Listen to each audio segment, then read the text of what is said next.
Hello and welcome back to the Champagne Rugby podcast. On today's episode, we have a very special guest with us. We have England and now Bath international, Ollie Lawrence. Ollie, how are you doing? All good, thanks. Yeah, good to finally get on. And it's been a while. I've been trying to get this done, but yeah, it's good to finally have a little sit down and chat. Yeah, man, I've been looking forward to it. We've been back and forth, I think, since we started the podcast, and now we finally got you on the show. And Yeah, let's see what we can make happen. You just come back from Italy from the bit of an England camp getaway, is that? yeah, we went away. So not this week, last week. We went to Italy to do some hot training, which was good. It was real hot and humid over there, and they really pushed us. Throughout the week, I was rehabbing, so I wasn't involved in most of the training. But from what I could see from the sidelines, it looked pretty tough, to be fair. Middle of the I heat kind of wave. said that. Yeah, exactly. Yeah, I think it got up to like 35 degrees one of the days that we were training. So yeah, fair play to the boys. They couldn't have timed it better for a bit of heat training, to be honest. Yeah, exactly. Yeah, no, they got the timing pretty spot on. I think some days we did train a bit earlier just to try and avoid the midday scorcher. But the majority of the time we were training the heat. But it was nice, to be fair. It was good to get freshen up and get in a different environment. It was good fun. Yeah, 100%. And the Italian culture, it's really during the summertime, especially. It's you got the family vibes. Everyone's just on holiday. I imagine you could have a good chance to also relax during this intensive camp. Yeah, no, we managed to get out and about quite a bit. There was like bikes and scooters pretty close to where we were staying. So a lot of us just like heading to town for coffees or just have a little wander around. And then yeah, we'll grab some lunch on some of the days, which was nice. So how's camp going? How's the preparations for the World Cup? Not so far away now. Yeah, no, it's been good. Personally for me, obviously not the best start. I got injured on day two. So I was kind of like set back a bit. So that was a bit frustrating, but on the whole, I think it's been really good. I think we all know what we're building towards, and I think as a collective, we're trying to get better each week. And I think so far we've done that. And then yeah, it'd be exciting. Last week, training obviously next week, and then we're into games. So yeah, it'd be good to see put into action, start playing some rugby, which is obviously all what we want to do. So what is sort of the updates on your injury situation? Don't know how much I'm allowed to actually disclose, but I'm not too far off. I've basically ticked off all of my return to play stuff. So hopefully back in training in the next couple of weeks, I'm hoping. Yeah, I mean it's going to be an important time for the big selection as well, and with the warm up games as well, it's going to be a great chance to showcase what everyone's got and what everyone's kind of been preparing. What does sort of the prep kind of look like in the background for a World Cup? Obviously, it's your first cycle through, but not your first campaign. But kind of how is the preparation kind of looking with the team? Well, I think a lot of it is down to like unity to start with. Like a lot of us, obviously, it's a big squad of players. So I think like the main thing was us was all getting tight as a unit and kind of being able to adapt to playing around each other and really like putting the foot down from the get go. Obviously, World Cup only comes around every 4 years, and there's boys that will be their first one. Some boys like Courtney, I think it's his fourth. So there's a mixture of experience. So it's kind of like knitting that all together really, and just learning as much as we can and trying to improve on what we did in the Six Nations. And we've done well so far. We've got a long way to go, but it's been a real positive start to the start of the preseason. And what's the sort of vibe around the camp? Yeah, it's good. I think boys are really enjoying it. I think it helps like because we've been together for so long. You start to get like really good friendships with all the boys. Obviously, everyone knows each other from previous campaigns, previous years. So like going through the tough training sessions, and getting behind each other is really important. I think we've done that really well. And I imagine you're in bunk mates and roommates and whatnot when you're all training together. Who's roommating with you? It's been mixed around a bit. To be fair, I've been a bit all over the shop. I think they try and mix it up as much as they can to start with, just so we get to know different boys. And then towards games and stuff, that you get a bit more consistency. But I've been with Joe from Bath. I've been with Henry Arundel. I've been with Courtney, Ben Youngs. I think that's it actually. Yeah, I think that's the majority of the boys. Oh, Guy Porter's with Guy Porter this week as well. Yeah. So it's been nice to have a different balance of boys from different clubs, different ages, different experiences. It's been good. Is there any of the boys that you didn't really know very well going into the camp that you've kind of come out and having this experience that you kind of thought, oh yeah, he's a good lad. I really get along with him. To be honest with you, I think in general, like I try and get to know everybody from the get go, and I've got to know everyone really. I don't think there's anyone in particular that I've really could say like, oh, now I think this bloke's like a really good bloke. I think everyone I've met and everyone in camp's been really nice, and it's good to have so many different people in camp from different clubs and different environments. I can imagine when you did your first like England call up in camp, you must have been quite nervous going into that. How like when you do enter the camp and you see the likes of Farrell and Courtney Laws, Ben Youngs, these guys that have been playing hundreds of times for the country, and that first time when you were called up into the camp by Eddie, how do you kind of enter in and think? How do you position yourself? What are kind of your thoughts going in? Do you think, right, I'm gonna just learn as much as possible, get to know everyone, or are you kind of more laid back and more observant? I think it's kind of getting the balance. I think when I first went in, it was kind of for me, it was just I wanted to get to know everybody as quick as possible. But at the same time, I knew that if I was going to be selected for these camps and be involved in the team, then you need to actually perform. So I think a lot of my mindset was around performing well in training and then performing well in games. I think that's where you really can get your credit. And obviously, you're going to create relationships on and off the field, regardless. But most importantly for me, it was what I was doing on the field. The off the field stuff kind of takes care of itself as long as you put yourself out there. But I just wanted to train as hard as I could and really make an impression. Yeah, put in the hours off the field, and then when you're on, that's when it's showtime and you're ready to go. Do you have any sort of like pre-match rituals at all? Not really, to be honest with you. I'm pretty laid back when it comes to games, and in general, I don't really have too many superstitions or anything like that. I usually come out the changing room last for games. That's the only thing that I really stick by. I've done that when I was at Worcester, Bath, and I didn't do it the first couple of games at England just because I thought, I don't know if this is a thing that other boys do, so I might have to, hold back a bit here. But since the Six Nations, I was back doing it. So yeah, that's something that I usually do, which I quite like. And so now that you've had a bit of experience within different camps and whatnot, how do you think you've kind of changed from that first camp? How do you now feel about going just into the World Cup camp? Were you more excited, or were you still kind of more ready to go? Need to solidify my position, or kind of how are you kind of feeling? I think it's having that balance really. I think when you've been in camp a couple of times, I think you get to terms with how things work and how the setup is. But my diligence in terms of around like my preparation in terms of my body for training, that's definitely changed. But I'm always excited to get out to train. That's like the best part of it all.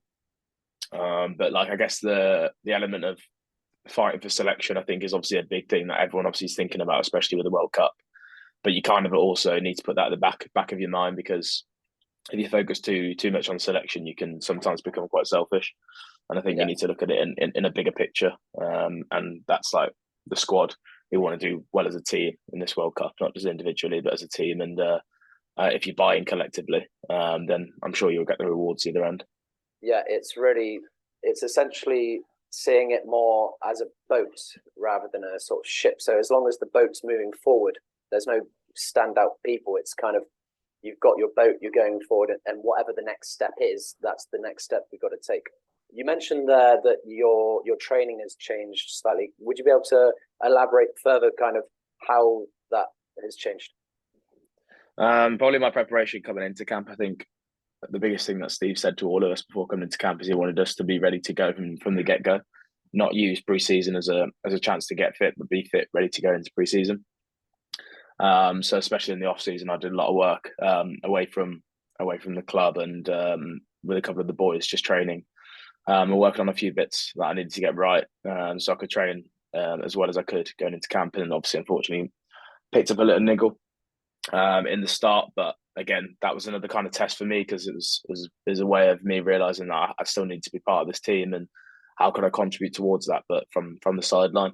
And it could be the smallest thing, from giving boys waters when training's on, do you know what I mean? And like giving that encouragement, or just being that face around camp that's got a bit of energy and boys are going into tough sessions.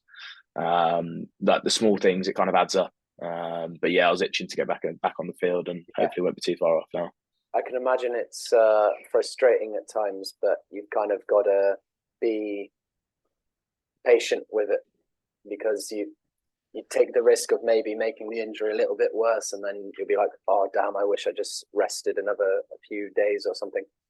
Did you when you were doing your sort of pre-training season training by yourself, what would a typical like session look like? Would you be doing kind of 4 hours a day, or would it be more just hit the gym, do a few circuits or whatnot? So mainly I did train Monday, Wednesday, Friday. It mainly started it just like a bit of prep, warming up the body. And then we'd go into some kind of like speed stuff, like acceleration work. And then certain days we had different targets, whether that was top speed, whether that's change of direction, or whether it's acceleration. And those are the 3 bases that we did it on. Start of the session, probably the first 30, 45 minutes would be based on that. And then the last of it would be conditioning. Okay. And you did that by yourself or with kind of some of the Bath boys?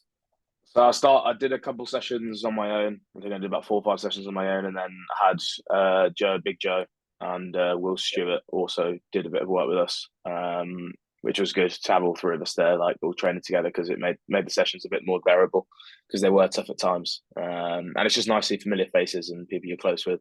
When you're training in that sort of environment, it kind of just changes the whole perspective of things, and get a bit more one-to-one action with a real high performance coach. Yeah, especially having your mates there, your friends, the brotherhood. It really pushes you to another level, I reckon. That competitiveness, but also that you've got each other's backs as well. Whenever I'm training, I always want to be training with other people, because I know that they can push me to do more, and that I can push them to do more. And it's just it's always better when you train with a group of people. Yeah, definitely. With the sort of selection time there, do you think sort of Steve Borthwick's kind of had enough time to gel the team? Has he been able to get his message across to the players? Do you think how do you think Steve's kind of feeling going into the camp? I'd like to think it's been positive. I think from the start, when Steve came in, he kept it quite simple for all of us. There's a few things that he referred to, and that's resonated through the whole Six Nations and into the World Cup. And I think for us as a squad, I think the basis of that made it quite simple for boys as to where they were at. And a lot of it's down to just hard work. Because if you put in the hard work, then you usually get the reward on the back of it. So we've been, a lot of stuff's been thrown at us. There's been a lot of learning. But at the end of the day, a lot of it's down to just the hard work and the hard graft, and whether that's in training or whether that's off the field with your recovery, and even off the field with me with like off-feet conditioning and elements of that. That's been the biggest thing, I think, is working hard for each other. And I think we've got a good balance of that, and I think we're in a good place going into these warm-up games. How do you think that Steve's approach to taking on the England team differs from Eddie's approach when you were training under Eddie? Good question. I think they're just two different characters that can, like, in its entirety. I think Eddie was more maybe mentally challenged you, and Steve's maybe a bit more like towards the cohesion side of things and working hard. I think there's less mind games potentially. With Steve, not saying that Eddie had mind games, but I think you were always a bit on edge around Eddie, and I personally don't have that with Steve. I feel a lot more relaxed around him and being able to have those honest conversations, which I think is always good for a player and a coach. So it's difficult to compare the two, because obviously Eddie was a great coach and he gave me my first shot to represent England, which I'll always be thankful for. But no, I think we're in a really good position with Steve, and I think what he's added to the team and allowed us to gel together has been really good. What sort of mind tricks would Eddie sort of play? Do you have any sort of stories from when he was he was head coach? Uh, Not too many. I think like there's a few things like obviously selection was always like a last minute thing in the week. Like it'd be like a Thursday or Friday, you'd find out whether you're playing or not. That was always difficult because it's difficult to prepare for a game knowing if you're playing or not, and it's easy to say, oh, you train the same, but you might have less reps because you're in a certain team or you might be training with different people, and I think that's sometimes a challenge. As much as you need to be able to adapt, that is hard sometimes. But I think a lot of the stories I've heard are more from other people, and I don't think it's fair for me to probably share them because obviously it's their stories to tell. Yeah. But yeah, just stuff to do with like the way you're training. Like sometimes I think he'd find a way to give you that kick up the ass that you needed, whether you felt like you needed it or not. He was just always there and pushing you to get better, which I think in a way is a good thing. It's just kind of your personality as to how you handled that, I think. How was your relationship with Eddie?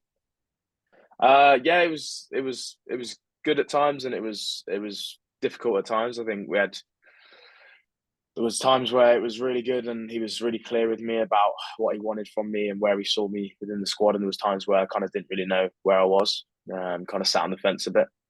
And I think that was a difficult part for me. And I think a large part of it was I was injured quite a lot of the time when he was in charge over the last couple of years. So I didn't really get to see like, the back end of his reign. But now, to be honest with you, I think now I look back at it, I think he helped me a lot, and I learned a lot from him. So yeah, I'll always be grateful for that. Yeah, I mean the first sort of opportunity is always massive, and I am the fact that the gratitude is always a defining moment of anyone's sort of life, and it's always good to remember where we come from, and that will help us stay grounded in the direction in which we're going. And I think right now, the current setup with England for the backline is looking quite spicy. It's looking quite nice. There's a lot of potential combinations, and I think it's very important that there's good cohesion between the backs, especially between the 10, 12, 13 side of things, because that's really going to be your game plan in attack. How is it? What are some of the things that you guys are doing with Smith, Ford, Farrell to kind of get that cohesion and understanding between each other when running the moves? Well, a lot of it's down to just like repetition. I think there's obviously interchanges between all the positions because obviously we're all training at the same time. Sorry, we can't all train at the same time. So obviously sometimes we have different tens, sometimes different centre partnerships. And I think getting the balance of being able to train and play with all of the tens and all the centres is really good because it means that when it comes to game time, whether one of us is on the bench, whether we're not involved or whether we're starting, like we know how each other work. And I think getting that cohesion within the backs is really important because when we get the ball and we see space and we want to attack into it, we want to be able to attack and be decisive and score. I think that's really key for us is that when we pull the trigger, we're ready to go. And I think we've really worked hard on that as a back unit to be a bit more cohesive. And I think we're not quite there yet. We're getting there. But I guess we'll see when it comes into the games. That's the biggest element really is when you start scoring tries in games and you see it come together. I think that's really good. It's pretty special. And it shows that all the hard work we've done over the last few weeks has kind of come to fruition. What would you say is kind of I think we've got lucky because we've got Ford, Smith, and Farrell that all they all have really good qualities. What do you think is the best quality of each one, between Smith? What do you think is something that each one does better that they bring to the table that the others might not? I think that's difficult because they're all like incredibly talented, all on their own. And I think it's hard to compare them because they're all completely different players. Like Marcus is one of those players which can create something out of nothing, and I think he's like once in a generational talent. So in that regard, I think when I played with Marcus in the past, like a lot of it's down to you see pictures and you just react to him. Like you don't know where he's going to go sometimes, and I think that's the beauty of Marcus in himself. Like he sees the game in slow motion, and that's an incredible gift that he has. And then with Faz, obviously his leadership and his experience and the way he can just find that pass and make things look so easy, and also fire you up at the same time. Obviously, being our captain and coming into camp the first time, you can see how he leads the team. And it's similar with Fordy as well. I think another big thing about him is his leadership skills and his qualities, and his kicking as well. Like he's such a good kicker to turn the opposition, to put contestables up, and also in attack as well. Like his fluidity, going at the line, knowing the right pass to make, is all good. I think they're all three of them are three of the best tens I've ever played with, and it'll be. I don't want to be the coach choosing the 10 for those games. But no, I think whichever player is selected, I think will get the job done. I think they're all incredible talents, like I just said, and yeah, it's exciting to play with all three of them. Do you prefer playing 12 or 13? I don't really have a preference, to be honest. I've played a bit of both now, probably more 12 for England and a bit more 13 for club. There's different aspects of it that I prefer, but no, in general, to be honest with you, I'm not too fussed whether that's getting us over the gain line or whether that's being a bit more space on the edge as a 13. So yeah, no, I don't mind. I can interchange between both now quite easily. There's probably a bit more responsibility now at 12 to be a bit more of a ball player, and that's something I've been working on over the last probably the last year or so, really. And yeah, I guess if that element of my game, I can get up to the same quality as some of my other strengths. Yeah, I'll put me in a good position, hopefully. I think, yeah, one thing I have noticed about when I've watched some of the Bath games this year is your distribution's got a lot better, and you're able to shift and create opportunities for others. And I think, but at the same time, you've got kind of stronger in a way at breaking the line as well. And I think it's kind of giving me more sort of the Sonny Bill, Nonu sort of vibes. Are these sort of players that you kind of looked up to or tried to emulate your game around? Or are you trying to kind of bring a new twist in your own style? No, definitely growing up with the players I looked up to and watched a lot was, like you said, Sonny Bill, Nonu, Manu as well. But I think when I got to the age of about 18, 19, I kind of wanted to put my own stamp on the game and, like you said, bring a twist to those elements, because obviously we're all individual players and we all can offer different things, and you can look up to these players for a certain period, but then it comes a time where you've got to take the reins for yourself and kind of figure out who you want to be as a player. And I think probably I'm in that position now where I've taken a lot of advice on board from other centres that I've played with, and it's been good to see the transition of where I am now compared to where I was a couple of years ago. What do you think's been the best piece of advice that you've received from one of these centres, and who was it from? Probably a bit, to be honest with you. I played a bit with Faz when he was at 12, and one of the biggest things he ever said to me was that I need to remember that I'm not just a crash ball centre. Like there's a lot more to my game than just crash ball, and Marcus has said that to me as well before. And that gives me the confidence to know that like I'm not just there to get us over the game line. Like I have ability to do a lot more, and when they say things like that, it just gives you that confidence and it makes you know that they back you to be a ball distributor or to make an outside break and not just to break the line all the time. And although that is one of my strengths, I do enjoy doing the other stuff as well, and being in that free space and being able to take on defenders and offload the ball. So doing those things more when I get the opportunity to, but really, really focusing on my super strength of getting over the gain line and breaking tackles and creating quick balls so we can make breaks on the edges. How has it been training with Manu? I saw earlier you mentioned that he's a player that you looked up to. What was it like? What's it like been training with him over the past few years? Yeah, it's been good. It's the first time we actually trained together was in the Six Nations, which was cool because we've never ever obviously trained together, and it's someone that obviously, like I said earlier, I looked up to as a kid. And he's such a great player, and it's good to see him so healthy and fit and smashing it again. And yeah, no, he's just class, like on and off the field. Like he's always giving you that confidence, and he's such a great player to have in the squad. And hopefully going forward, yeah, we can play together at some point when we get the opportunity to, and it'll be really exciting when we do. Yeah, I've heard a lot of really good stories from Manu as a guy off the pitch. Not obviously on the pitch, he's very destructive, explosive, and powerful, and has that sort of edge factor to get him over the game line, similar to yourself. But then I've heard off the pitch, he's just the most chill guy going, and he's just you wouldn't expect that side of him from that point of view. And would you?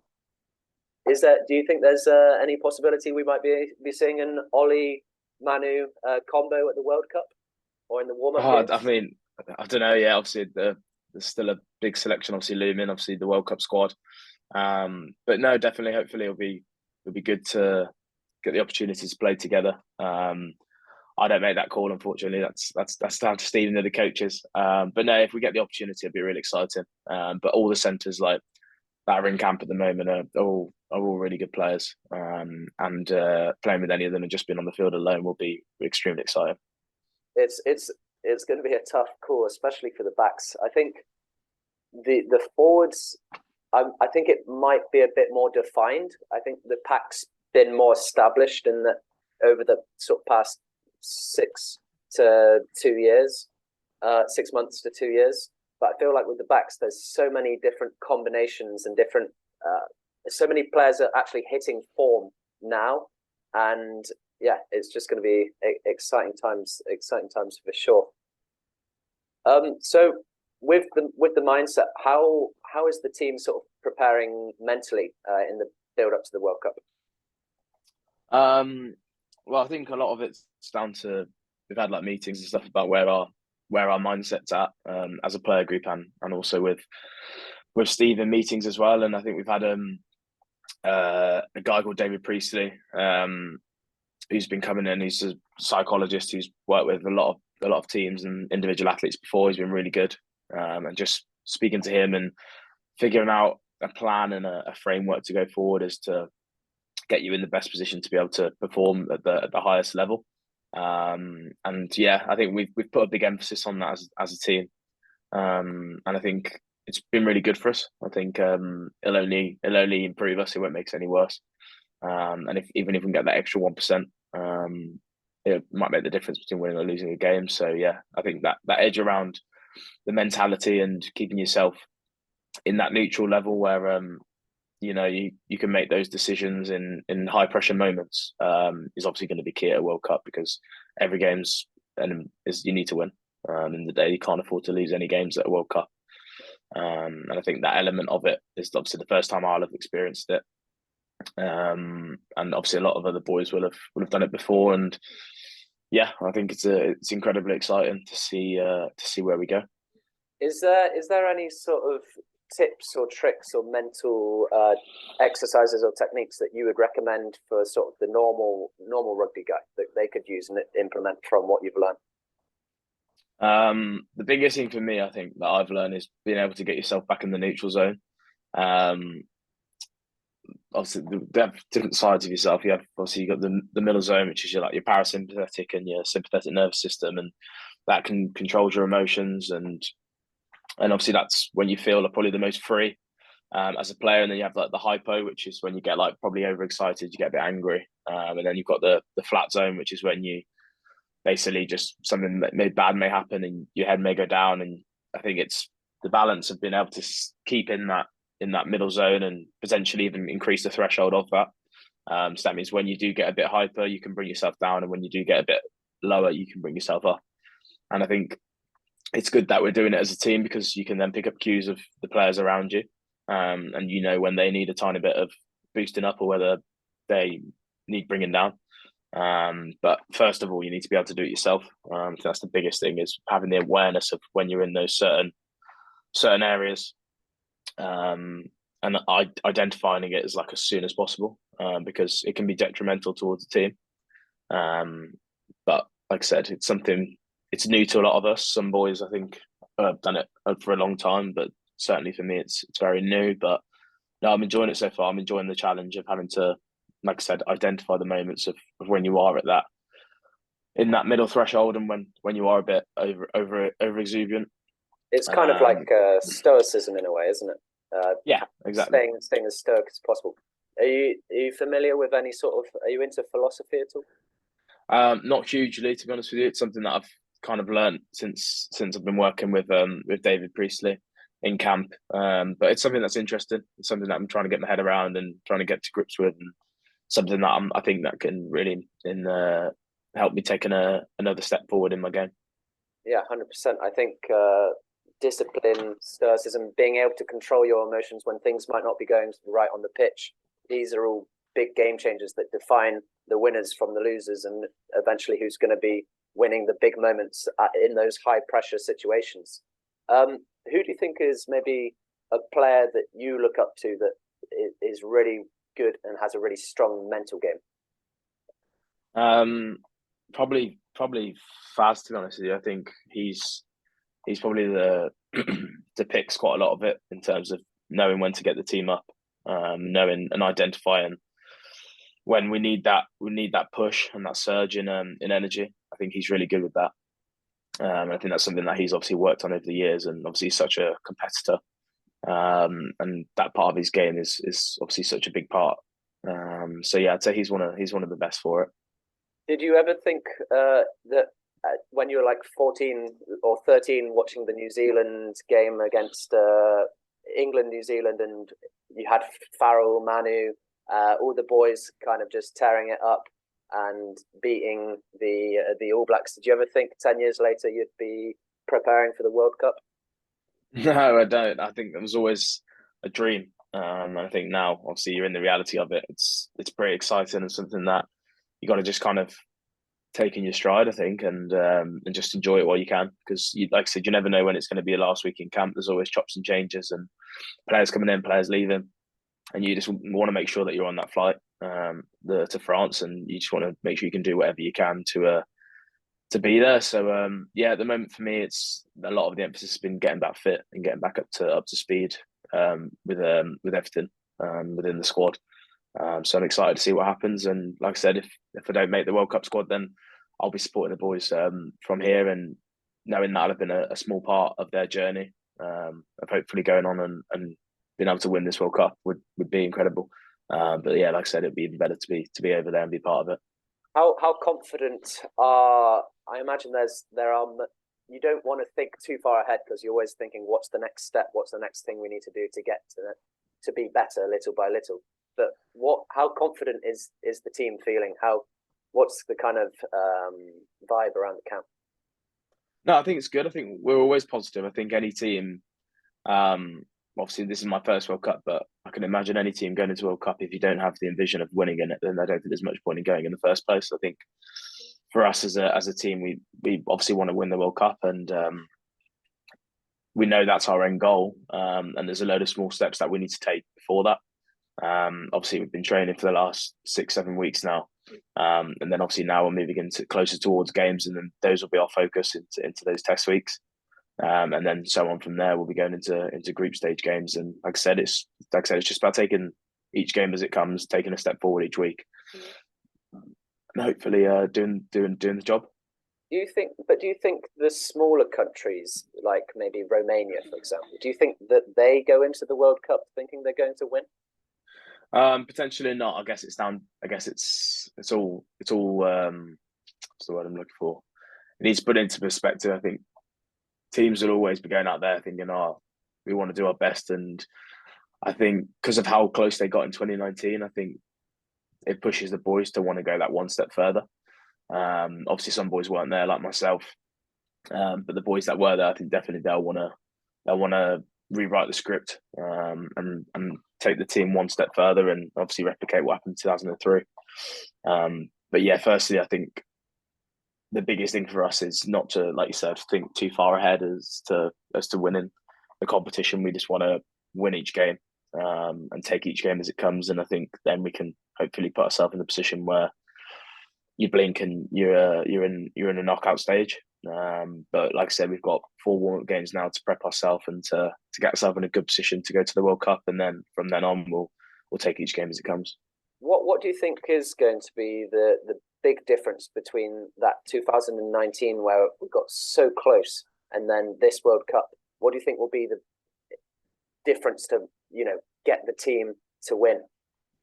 I think potentially the experience of the fact that boys have been there and done it before. I think there'll be a lot of lessons learned from the last World Cup, and I think going forward, I don't think the boys would want to have that same feeling again. I think they'd want to go that one step further, and the fact there's a large core of the group that were there in 2019 is hopefully only going to benefit us going forward into this World Cup. How do you feel? How do you think? How are you guys feeling about sort of the other teams? Have you? I don't know if you've followed much of the Super Rugby. Do you see maybe on the other side of the pool? Let's say we've got Ireland, South Africa, France, New Zealand. Arguably the sort of deaf side of the pool, because these are the top four at the moment. What's your kind of predictions on that side of the pool? Who do you think is going to come out on top? It's hard to say, really, isn't it? Because I think like at a World Cup, like even if you look at the group with Ireland, South Africa, Scotland, and Tonga, and like Tonga have got a completely different squad now. They've got a lot of ex All Blacks and players that have now able to play for Tonga, and they could easily cause an upset. Again, with teams like Fiji and teams like that, again, you never know what's going to happen. And I think at a World Cup, that's the beauty of it, is when it comes to knockout rugby, strange things happen. If you just look at when Japan beat South Africa in 2015, like you never know what's going to happen, and we can't control the draw. And obviously we're on one side and those teams on the other, and it'll be interesting to see how they go, and potentially might put us in a better position because they'll have played some tougher games against some of the higher ranking teams before the knockout stages. But we'll be analysing them just like we've been analysing them throughout the Rugby Championship. And hopefully if we get to the stage of playing the opposite side of the group, we'll be ready to take on that challenge. Who do you think will be some standout players this World Cup? Oh, that's difficult. There's so many players that can stand out. I'm sure there'll be a few French boys. I think Dupont, he'll be a player that will probably be huge for France. I think for us as a team, there's so many players that could stand out. Like they said, the likes of Marcus and stuff like that. New Zealand going well as well. It's so hard to say with who specifically is going to stand out, but it'd be interesting to see. Like I said, those teams like Samoa, Tonga, and Fiji, those players that have got such high quality players in their team now, as to whether any of those boys can really step up and do the job and make some upsets in the tournament. Do you think the Irish boys will get outside of the quarterfinals?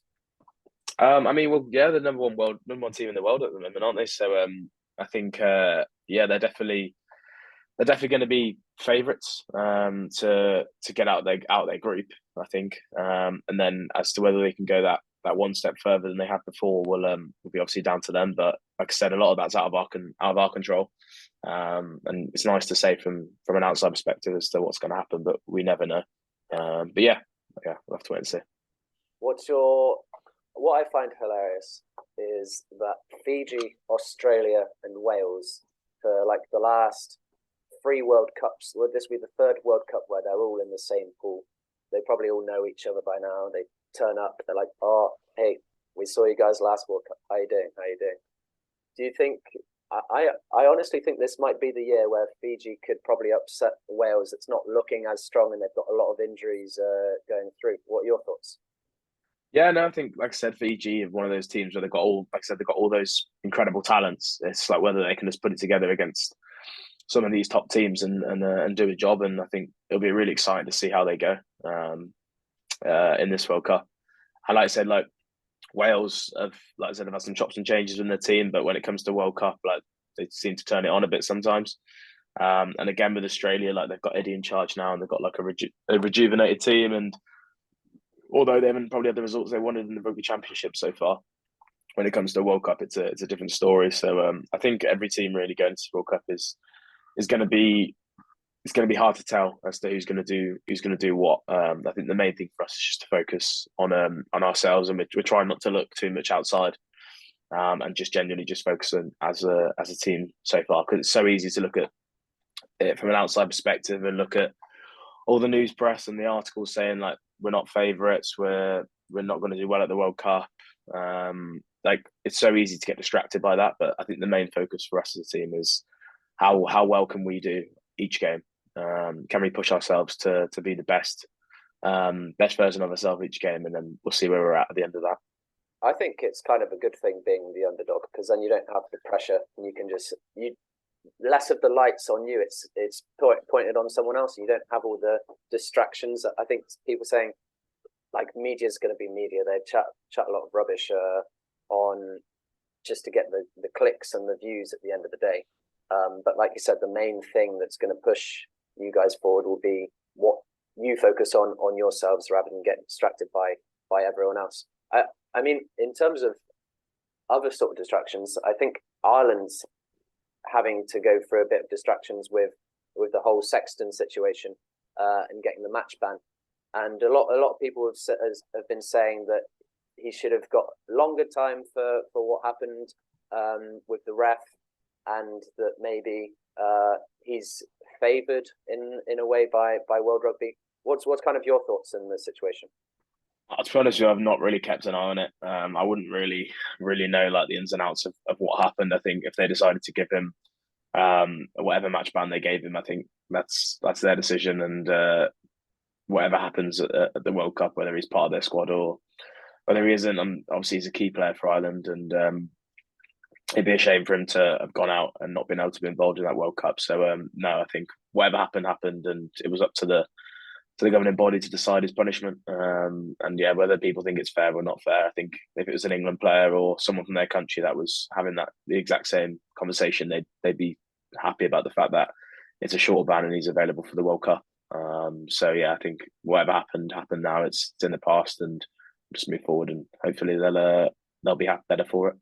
Yeah, I think with the Sexton situation, I think you hit the nail on the head in terms of everyone's got their own subjective point of view, and that just depends on where you're from and what your perspective and your life experience is. But at the same time, I'm kind of in between, because I'm like, I think maybe he has been given some treatment, but at the same time, I'm quite happy because he's a legend of the sport. He's been around for like since I can remember, and it'd be a shame if his final World Cup he got banned just because of that. I think the fact that he is there, that's what's going to make the sport special in a way, because you create these stories and he can get a good send off for his final season there. So in a way, it's a double-edged sword, but it is what it is at the end of the day. Do you like to travel much? Yeah, I do a fair bit. Like when we get the opportunity to get away, I usually get away with my partner, and we'll go abroad and stuff. But yeah, no, a lot of the time we're just in the UK, traveling around the UK. Sometimes going down south and stuff. But I'm training most of the time, and even when I'm not training, I like to stay on top of things. Otherwise, it's very easy to let things slip and get yourself out of shape, and then sometimes that's when injuries can occur. So yeah, no, I get to go away when I can and when I need that break. But the majority of the time, I'm staying put, just getting on the day to day. What's some things that you sort of do outside of rugby? I game a bit. I do like my gaming. I'm always a bit of a sucker for a new series, whether that's on Netflix or Amazon Prime or whatever. But yeah, no. Apart from that, there's not too much. I actually did some. Fun enough, just we did some. Me and my missus did some art drawing the other day, some abstract pieces that she wanted to do for the house. So yeah, that was an interesting one. I'm saying I think I'm still convinced she ruined mine by drawing on it. But yeah, that argument's been settled now. So but yeah, no, anything really that takes my mind off, and I don't find it too hard to switch off from rugby. I think I have a good balance of that. Like I said, whether that's just sitting down for a couple of hours and gaming with my mates, or watching a series, or just getting out of the house and going for a walk, getting a coffee, something like that is all I do really. Nothing too special. Chilling around Bath. Do you get recognised much when you go out in the Bath streets? Yeah, I think obviously Bath's a big rugby town, isn't it? And it's a big one of the main sports here, and yeah, now and again you'll get kids or people stopping after photos or anything, but I guess that's just part and parcel of the job you do. So yeah, take it all in your stride, and yeah, say hello when you can, and even on those down days when you're not feeling too great, and it means more to them than it does to you. So I think yeah, you have to make the effort sometimes and have that responsibility of the fact that you are in the public eye a lot more than other people. And like I said, it comes part and parcel of the job.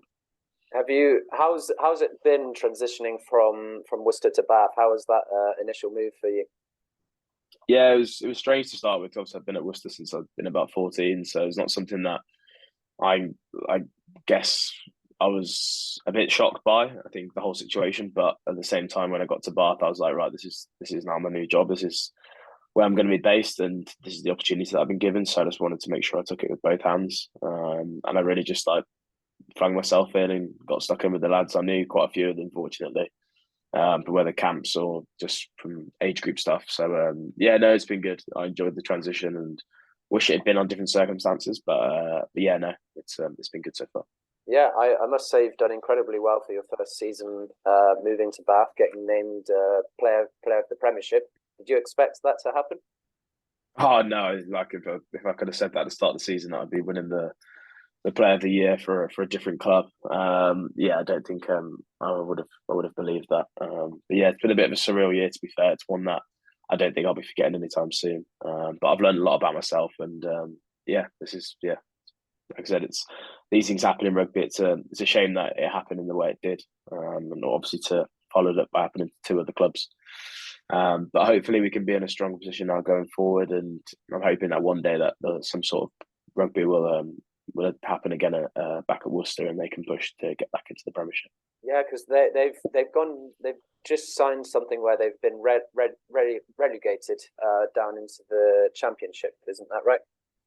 I think so. Yeah, I didn't. I got to a point where I kind of had to stop looking out for all the press articles about it all because it was making it more difficult, obviously, with the move to Bath.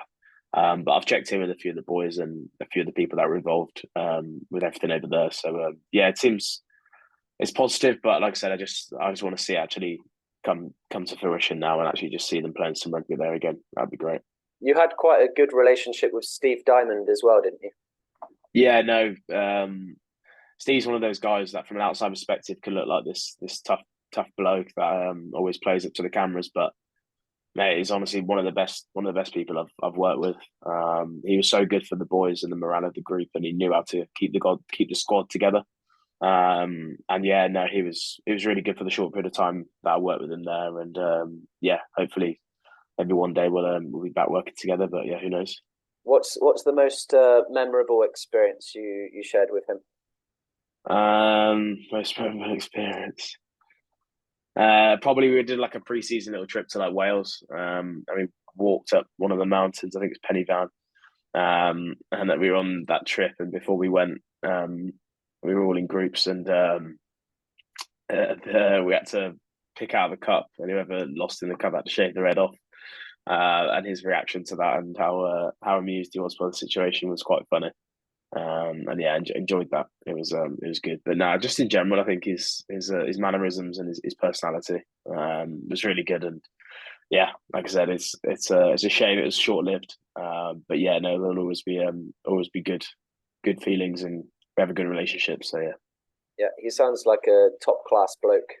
Would love get him on the podcast sometime. That'd be class. Yeah. I'm sure he's got a lot of experiences and stories to share. Yeah. So I'm just gonna kind of wrap up now with some fan questions that have been sent in, and then then we'll just wrap up there. So the first fan question, No. next fan question is: who's the toughest player you've ever played against? Probably Semi Radradra. Played against him when he was at Bristol and I was at Worcester. He was just he's such a dynamic player, powerful, can take you around the outside, can take you inside, offloading, strong. Like he's an incredible player. Definitely one of the toughest players I played against. What is the most memorable memory you've had off the pitch for England? Off the pitch for England. Probably my very first cap. I was against Italy, and then we ended up winning the Six Nations because I want to say France didn't get enough points. Ireland didn't get enough points against France, or France didn't get enough points against Ireland. One of the two. We were watching the game, and then we were all in Team Hotel because it was in COVID, and we all had a few drinks, a lot of drinks. And I did my team initiation, did my song, and yeah, that was a good experience to be part of that, even though I was only 16 minutes part of the whole of the Six Nations. But yeah, no, to make my debut that weekend and then to have a few drinks with the boys and then top it off by winning the Six Nations, my first one, even if it was just a little part of it, was really special. What did you have to do for your initiation?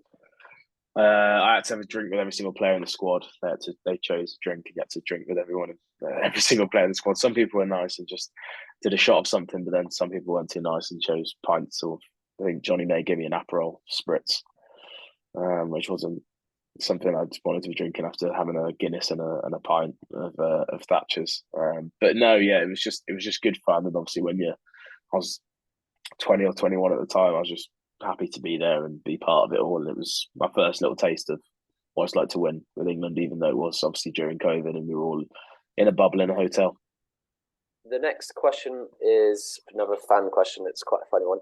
Are you much of a party boy? Yeah, no, I do. Like, I think less so now. I think I've had to settle down and stop going out as much as I used to. But I'd say when I was at Worcester, I used to enjoy going out with my mates and after a game. But it was, and I think that was the big thing for me is like whether you win or you lose, I think you have to be able to enjoy yourself either way. I think there's time and a place to go really hard on it and enjoy yourself, whether that's in the off season or after a big tournament. But yeah, no, I wouldn't say anymore. I'm as big as a party boy. I think that side of me is probably had to take a back seat now. I have to spend more time at home and doing things and stuff with my missus and going out, and that's a change that I've enjoyed as well. I think it's having that balance to be able to do both is something I've realised, and it's good. 100%. The follow up question from the same fan was who is your go to party boy drinker is the question. So I think what they're trying to ask is out of the current Joe Cokanasiga. Joe Cokanasiga. Yeah, he's your boy. He's my boy. Yeah, we've done many nights out in Bath and stuff, and he's always good fun. He's always good fun. He likes to think he can drink a lot, but he's just always good fun to be around when you're having a few drinks. The next fan question comes in, and they ask, "What is Marrow like? Do you have any funny stories?" I don't have any funny stories, but he's a real he's a cool character. He never changes. He's very he's always himself, and I think that's really like a real good trait to have. Like he doesn't change around the people he's with. He's one of those characters that's very consistent, and he's a really nice bloke. He's got a lot of stories, and he's so smart as well. He's a really good character, and I've enjoyed getting to know him over the last few years. Okay, and then I think I'm just going to wrap it up with one final question before we hop off. Is if there was one person that you would like to see on the Champagne Rugby podcast, who would it be and why?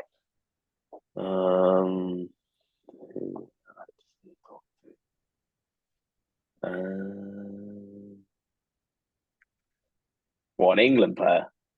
Any player. Any player. Who would be good fun? Probably Anthony Watson. I think he's a character that I think he was like a role model figure for me when I first came into camp. And then growing up, obviously seeing like different sides to him. Obviously, he's a dad now. It's his wedding. He's someone I've got incredibly close to, but he's also got like a really good side to him off the field as well.